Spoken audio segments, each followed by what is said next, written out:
সোমবার রাত তখন ৯টা। রাজধানীর উত্তরার ৭ নম্বর সেক্টরের মার্কেট থেকে বের হয়ে মোটরসাইকেলে করে বাড়ির দিকে যাচ্ছিলেন এক দম্পতি। হঠাৎই কিশোর গ্যাংয়ের খপ্পরে পড়েন তারা। এ সময় ওই ব্যক্তিকে রামদা দিয়ে কোপাতে আসে হামলাকারীরা। নিজের জীবন বাজি রেখে স্বামীর প্রাণ বাঁচাতে সামনে দাঁড়ান তার স্ত্রী। সামাজিক যোগাযোগ মাধ্যম ফেসবুকে ছড়িয়ে পড়া ভিডিওতে দেখা যায় সেই ভয়াবহ মুহূর্ত।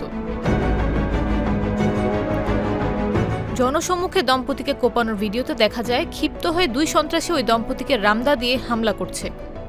এ সময় ওই নারীকে হাতজোড় করে স্বামীর প্রাণ ভিক্ষা চাইতে দেখা যায়। ওই নারীর আত্মচিৎকারে আশেপাশের লোকজন ছুটে আসে। পরে ভুক্তভোগী ওই দম্পতিকে উদ্ধার করেন স্থানীয়রা। স্থানীয়দের অভিযোগ, রাজধানীতে হেন কোনো অপরাধ নেই যা কিশোর গ্যাংয়ের সদস্যরা করছে না। চুরি, ছিনতাই, দিনে দুপুরে হামলার মতো ঘটনা ঘটাচ্ছে এবং দেদারসে ঘুরে বেড়াচ্ছে।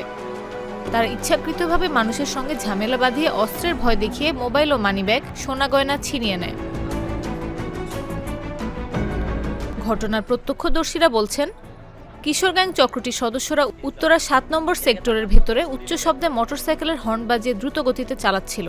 এ সময় তাদের মোটরসাইকেল একটি শিশুকে চাপা দেওয়ার চেষ্টা করে। পাশ দিয়ে যাওয়া আরেকটি মোটরসাইকেলে ভুক্তভোগী দম্পতি এই ঘটনার প্রতিবাদ করলে কিশোর গ্যাংয়ের সদস্যরা তাদের লোকজন ডেকে রামদা দিয়ে কোপাতে থাকে। এ সময় ভুক্তভোগী নারীর চিৎকারে জড়ো হন লোকজন। এক পর্যায়ে স্থানীয়রা কিশোর গ্যাংয়ের 2 সদস্যকে ধরে পিটুনি দিয়ে পুলিশের হাতে তুলে দেয়। এ ঘটনায় উত্তরা পশ্চিম থানার ভারপ্রাপ্ত কর্মকর্তা মোহাম্মদ হাফিজুর রহমান জাগো নিউজকে জানান, মোটরসাইকেলে উচ্চ শব্দ করে দ্রুত গতিতে যাওয়ার সময় কিশোর গ্যাংয়ের সদস্যরা একটি শিশুকে চাপা দেওয়ার চেষ্টা করে।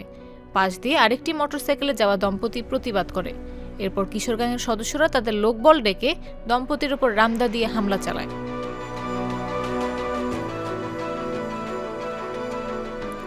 ওসি আরও বলেন, এ ঘটনায় 2 জনকে গ্রেফতার করা হয়েছে। তারা হলেন মোহাম্মদ মোবারক হোসেন ও রবি রায়। গ্রেফতার মোবারকের বাড়ি শেরপুরের শ্রীবর্দী উপজেলায়।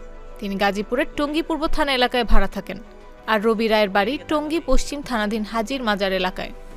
এ বিষয়ে আইনগত ব্যবস্থা প্রক্রিয়াধীন বলেও জানান ওসি হাফিজুর রহমান।